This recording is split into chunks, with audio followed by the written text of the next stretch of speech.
رزق کے جو ذرائع ہیں نا جو صحیح نہیں ہیں، جس وجہ سے ہم لوگ کتنے بندوں میں ہم اگر سوچیں ہمارا رزق حلال ہے، مزدوری کرنے بھی جائیں گے نا، مزدوری کرنے بھی پھر بھی ڈنڈی مار کے آئیں گے، اپنا رزق حرام کر کے آئیں گے۔ مزدوری کرنے گئے ہیں، وہ سائٹ پہ ہٹ جائے ہم بیٹھ جائیں گے۔ مزدوری کرنے گئے 800 1000 پہ ہم نے اس سے مزدوری لینی ہے، اس کے بعد اس کی جو ہم نے سیمنٹ بنایا تیار کیا،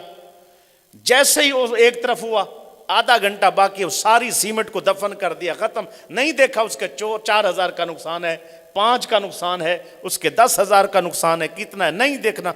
ہم خوش ہو کے القاسب و حبیب اللہ، مزدور اللہ کا دوست ہوتا ہے، مزدور کا بھی حبیب ہے اور اللہ کا بھی حبیب ہے، ہم حبیب بنے پھرتے ہیں۔ بادشاہ کا بیٹا تھا، آیت ان کے آگے پڑی گئی، لا تموتن الا وانتم مسلمون، جب تمہیں موت آئے تو تم مسلمان ہو کے مرنا۔ جب یہ آیت اس کے آگے پڑھی گئی، قاری نے آیت پڑھی تو وہ آپے سے بے حال ہو گئے، نوجوان تھے، شہزادے تھے، گھر چھوڑ دیا، گھر چھوڑ کے چلے گئے اور وہاں جا کر قرآن پاک لے گئے اور پڑھتے رہتے، حلال رزق کے لیے ایک دن مزدوری کرتے تھے، پورا ہفتہ جو اس سے ملتا تھا کھاتے تھے، اسی طرح جنگلوں میں انہوں نے زندگی گزاری۔ ایک دفعہ اس کے پاس کوئی کسی نے کام پر ان کو لے کر گئے، تو کام پہ جانے سے پہلے وہ چند شرائط طے کرتے تھے، ایک نماز کے ٹائم نماز پڑھوں گا، دوم اس کے بعد جو ہے جتنا مجھ سے ہو سکے گا میں کروں گا، اور اس کے بعد تیسرا میری مزدوری مجھے وقت پر دیں گے۔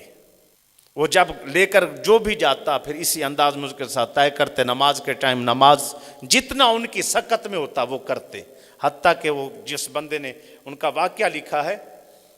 جس کے پاس وہ کام کے لیے گئے تھے، وہ شہزادے، اس کو تو پتہ نہیں تھا کہ شہزادے، جنہوں نے واقعہ لکھا وہ کہتے ہیں کہ میرا 2-4 مزدوروں کا کام اس اکیلے بندے نے کچھ گھنٹوں میں کر دیا، نماز کے ٹائم نماز، اور اس کے بعد جب انہوں نے چھوڑنا کہا جی بس مجھ سے اتنا ہوتا تھا، وہ کہہ کر مزدوری لے کر چلے گئے۔ کہ جب اگلے دن میں گیا تو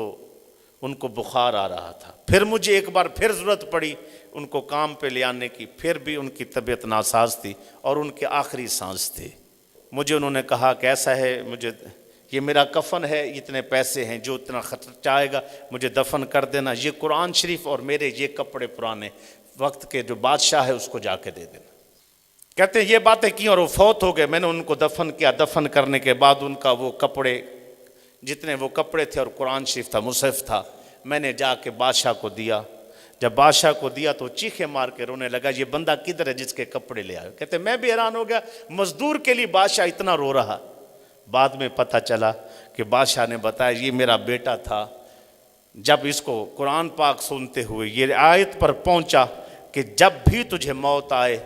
تو محنت کر، ایسے موت نہ آ جائے پکا مسلمان ہو کر ہی فوت ہونا۔ اس وقت سے یہ بادشاہ چھوڑ گیا، یہ سارے سسٹم چھوڑ کے مجھ سے علیحدہ ہو کے چلا گیا۔ آج پتہ چل رہا ہے کہ یہ وہ فوت ہو گیا اور اس کے آپ کپڑے لے کر میرے پاس آئے۔